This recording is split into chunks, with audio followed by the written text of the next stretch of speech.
Ishoning, qancha otasi o'lganlar bilan suhbatlashsangiz, o'sha o'rindiqlarga qarab yig'laveraman har doim dedi. Tufullarni ko'rib yig'layman dedi. Nimaga?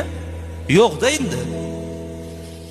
O'shaning uchun onangizga, otangizga qattiq gapirmang. Avliyo olib ketayotgan bo'lsangiz ham, 5 vaqt namozni do'ndirib tashlayotgan bo'lsangiz ham, 30 pora Qur'on yodlab, ilmda cho'qqiga chiqib, mavizalarni zo'r qilsangiz ham ota-onaga qattiq gapirmang. Boyib ketayotgan bo'lsangiz ham ota-onaga qattiq gapirmang. Ularga ko'p narsa kerak emas. 2 dona issiq non, 2 dona issiq shashlik, shundoq olib borib yoki 2 dona shirin so'z bilan onajonim desa bo'ldi. U onani o'sha paytda chiqqan yoshi rozilik alomati bo'ladi. O'shanda siz his qiling. Hamma bor budingiz tashlab yormaysizmi oldiga? Otam, onam deb to'kib yormaysizmi?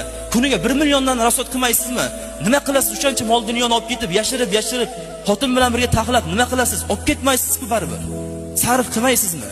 Rozi bo'ldim o'sha choyxonada 1 million, 2 million sarf qilgan og'ayningiz, rahmat do'stim, sen menga shunaqa bir jannatiy do'stsan dedimi birortasi? Sizdan zo'ri chiqqanda tupurdi. Bitta qoida, siz yaxshisiz sizdan zo'ri chiqqunga qadar. Mana shu qoidani hech qachon unutmang.